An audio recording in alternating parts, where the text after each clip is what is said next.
What's up, guys? Here's a quick background story behind a mega purchase that Tilray had with BrewDog.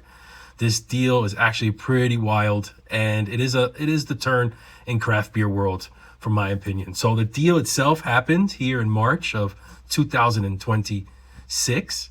It was from a cannabis and beverage company, Tilray Brands, that bought major assets of the Scottish craft brewery BrewDog. Now, if all of you don't know what BrewDog is actually a really nice beer locations. They as well have really good tasty beers, very nice selections of IPAs.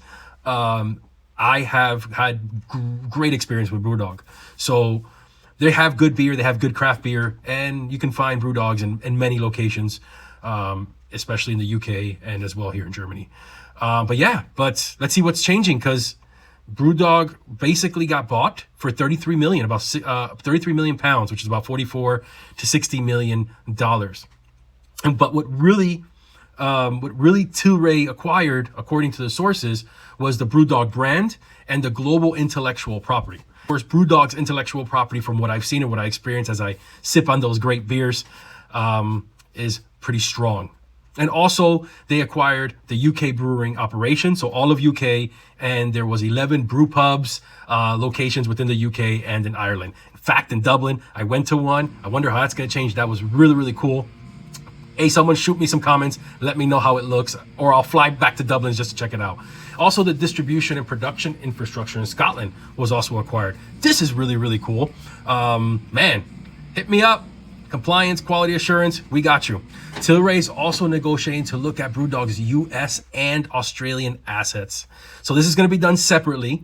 And as you know, we know it's going to be also as big, right? It's also going to be as big as the UK. But, you know, going back, I had a BrewDog I was given from my wife, aka BrewDog calendar. Really awesome gift for December. It was an advent calendar.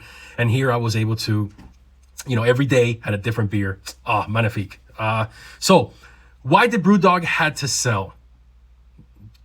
Basically, for some beer fans out there, what I've seen, this was pretty much that was surprising. See, back in the day, according to sources, BrewDog was valued at over 1 to 2 billion. It had 70 plus bars and had a global distribution worldwide.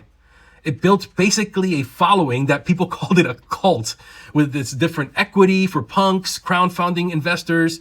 And if you know the BrewDog name, it just really was catchy.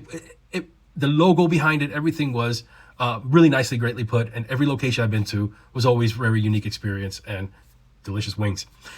But in the last few years, the company struggled. And according to the sources I have, and all the sources you can find in the below in the end of this video, basically they had just years of losses. There was financial losses. They had just too much of a rapid global expansion. And what happens? You grow too fast, and you can't cover that growth, so you collapse. And they had reputational issues, and they had some workplace controversies out there. In addition, this Tilray acquisition, it did save parts of the business, but man, there was some big cuts. So immediate impacts. There were 38 BrewDog bars that have been closed, right? There are 484 employees that were affected by this. They were laid off. There was some investors, some crowdfunding investors that lost their equity. It was around 75 million. 75 million invested collectively. 75 million pounds. That's a lot. So those are some big impacts. And many of those investors were those fans who bought shares through that BrewDog's Equity for Punks program. And now all that got effectively wiped out.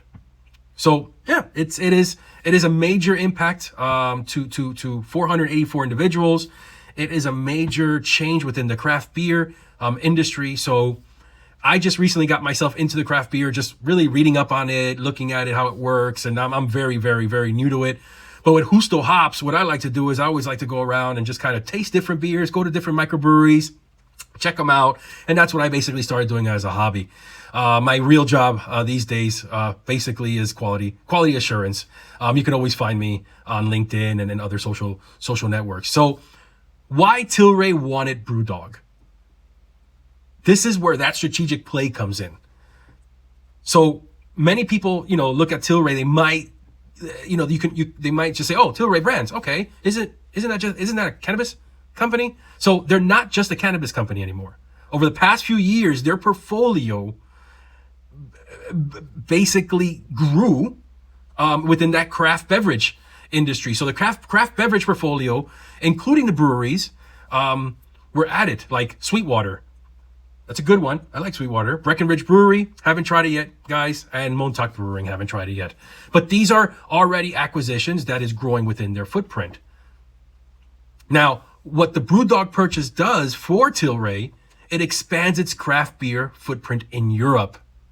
And that is a big market change, because Europe, in fact, and I just went to Tallinn, and you see it in Tallinn, and there are many across Germany. Here in Germany, there is many craft beer microbreweries. It's big. There are places out there, Hop-In and Kaiserslautern. There's places here in Ulm. So it is a big, and they wanted that expansion. So they used that BrewDog, and they created 500 million plus beverage platform combining beer, spirits, and potentially cannabis beverages in the future. In short, what Tilray just did is building a lifestyle beverage empire. Not just selling weed, folks. Lifestyle beverage empire, which is actually pretty cool. For me, tie both of those together, it actually makes a lot of sense. It actually works.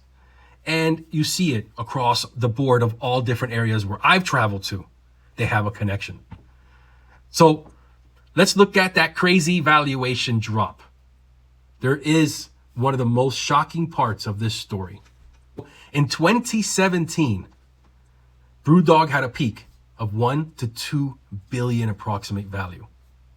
And in 2026, they sell at 33 million pounds. That's 95 and 98% collapse, if my math does right. I'm not a mathematician, but that is huge. And it hurts. It hurts because I have friends that have companies, not as this big, but a company is a company, and the loss hurts. That's painful. And for context, smaller craft breweries were selling for that price 15 years ago. So what happened? BrewDog overexpanded, and then they ran into financial trouble. What Tilray did, bought the brand and the key assets very cheap. Freaking smart. This deal keeps the beer alive, which is, for me, I'm happy. Actually, if I can go down here, I'm just gonna bend down here real quick, and I have my Elvis juice to show BrewDog. I got my support. Tilray, you got my support. It is as it is. So they bought the brand and the key assets cheap. And the deal keeps the beer alive, but drastically shrinks the company. So, guys, cheers to the closure, and love BrewDog. And of course, looking forward to the changes and seeing what happens with these two worlds. Salud.